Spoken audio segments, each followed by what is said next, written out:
Welcome. Today I present to you a wondrous and strange story. It is the story of Om Seti, the British woman who lived the life of an ancient Egyptian in the modern era. Om Seti, whose original name was Dorothy Eady, was a British woman born in London in 1904. She became known for her immense passion for ancient Egyptian civilization, a passion so great that she came to believe she had been an Egyptian priestess in a previous life during the reign of King Seti I. Her name became closely associated with the archaeological city of Abydos in Egypt, where she spent a large part of her life. Some believed she was one who commanded the jinn, others said it was a case of reincarnation, and a third group claimed it was a mental illness. Seti died in 1981 and was buried in Abydos, leaving behind a unique story that blends reality and legend. Her life story continues to inspire curiosity and controversy to this day. Many books and documentaries have been created about her, attempting to explore her mysterious life and astonishing legacy. Come, let us listen to her as she tells her story. I am Om Seti, a tale of a soul returned to its homeland. The name you know me by is Om Seti, and this is the title I proudly carried in the land of the Nile, my true homeland. But the soul that inhabits this pale British body is much older than that. It is the soul of Benchershit, a priestess of the temple of Abydos in the time of the great King Seti I. My story may seem to you a work of fiction, but for me, it is the only truth I have lived for and searched for all my life. I was not born in London in 1904. Rather, I awoke there. I was a lost soul in a strange body, in a cold city that had no connection to me. I was searching for the warmth of the sun on the sandstone, for the scent of incense in the Holy of Holies, and for the whisper of prayers in the ancient language. But let me not get ahead of myself, for my true awakening began with an accident, a fall that opened the gate of eternal memory. Because I was a small child, I do not remember the details of that day, but my mother, my poor mother, never forgot it. My mother's testimony, Caroline Eady. Dorothy was my little girl, 3 years old, full of life and laughter. On that fateful day, she was playing on the stairs and fell. It was a terrible fall, and when we reached her, she was limp and motionless.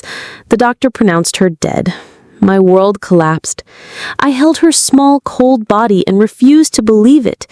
After an hour of crying and praying, a miracle happened. Dorothy moved and opened her eyes. But the child who returned to us was not the same child we had lost. She became quiet, distant, as if searching for something she could not see. When she began to speak, she didn't ask for her toys. Instead, she would cry and scream, "I want to go home." We would ask her, "But darling, you are home." She would shake her head violently, her eyes full of burning tears, and say, "No, this is not my home. My home is there where the tall trees and the big buildings have no roofs." Then the pictures began. She would draw strange pictures of men and women in white clothes, and huge buildings decorated with inscriptions. When we showed her pictures from a book about ancient Egypt, she screamed with immense joy, pointing at the images of the pyramids and temples, "This is my home. These are my people." My daughter was changed forever that day. Her soul came to reside in the Nile Valley, while her body remained with us in London, a sad and lonely foreigner. The return of memory, the journey home. My mother's words described the beginning of my suffering and my passion. Every day in England was like a day in exile.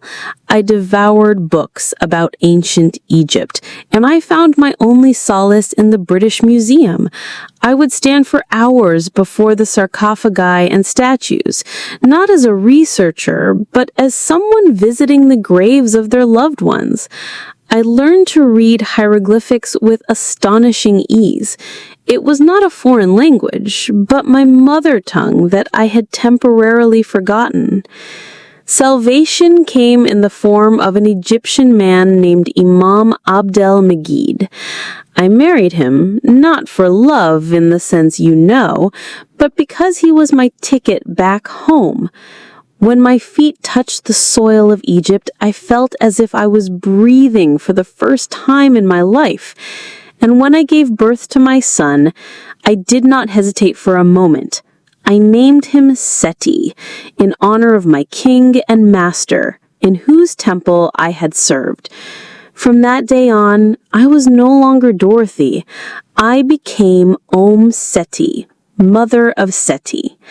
I later separated from my husband. He was a good man, but he could not understand that my heart and soul belonged to another place, another time. I moved to Abydos, and there, in the presence of the temple of Seti I, my awakening was complete. I would walk through the temple knowing every corner. I would close my eyes and see the priests walking in the same corridors, hear the ancient chants, and smell the lotus flowers that were offered as sacrifices. I guided archaeologists to places they had not yet discovered and corrected them on minute details of temple life, not because I had read it in a book, but because I had lived it. Yes, I lived a full life there as Bentrishit, the orphan priestess whom King Seti I secretly loved and who sacrificed her life for him. Magic and accusations, the price of ancient knowledge. I lived for years in the village of Araba el Madfuna, staying with the family of Hadi Ahmed Suleiman. They were my family and my support. But not everyone who comes near you understands you. Many years later, after I had departed from your world, Hadi Ahmed's son, Hani el Zeni, wrote a book about me. I knew he was always watching me, observing my rituals and prayers at dawn, seeing the simple offerings I made to the gods of the temple, but he interpreted it all with his modern, limited mind. In his book, he claimed I practiced black magic. What a ridiculous name for pure, ancient prayers. Is communicating with the spirits who inhabit their home black magic? Is offering bread and beer to our ancestors a demonic act? What was most painful was that he linked his sister's illness, who suffered from epilepsy, to my presence and my rituals. My heart ached for that girl, but to have my love for Abydos and my prayers blamed for it was a stab I did not expect from people I considered my family. The echo of my story in the books of men. It was not possible for a story like mine to pass without leaving a mark on your material world. Many have tried to decode my soul and put it between the covers of a book. The great Egyptologists looked at me with respect, tinged with suspicion, for I provided them with information that an English woman with an incomplete education could not possibly know. Some wrote with love and curiosity, trying to see the world through my eyes. The American journalist Jonathan Cott spent a long time with me and listened with his heart, resulting in his book, The Search for Om Seti, which was perhaps the closest to touching my truth without judgment. Others wrote about me as a strange phenomenon, a unique psychological case, or as evidence of other worlds.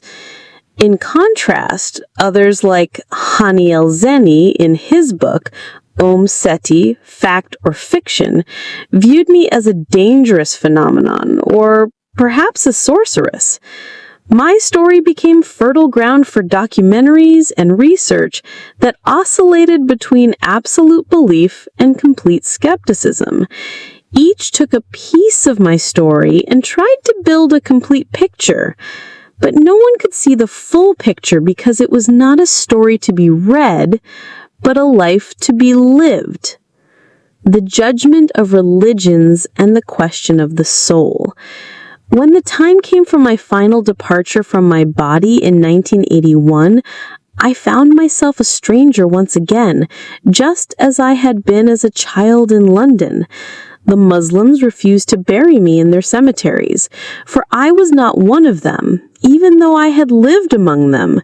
The Christians refused to receive me in their holy ground, for I had long abandoned their faith. Thus, I was buried in a humble, lonely grave on the edge of the desert, near my temple, but outside the official cemetery walls, belonging neither to this group nor that.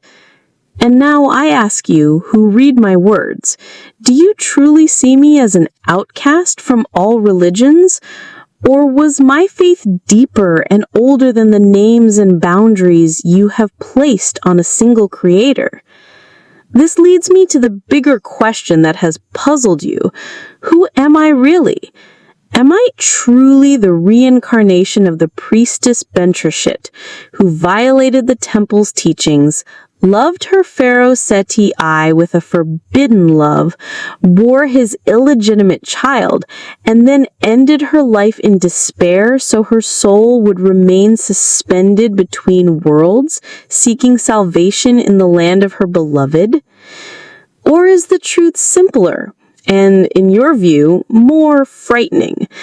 Did the child Dorothy really die on those stairs, and her empty body became the perfect vessel for a jinn who was in love with ancient Egypt and found in it an opportunity to live out his illusions and fantasies among you?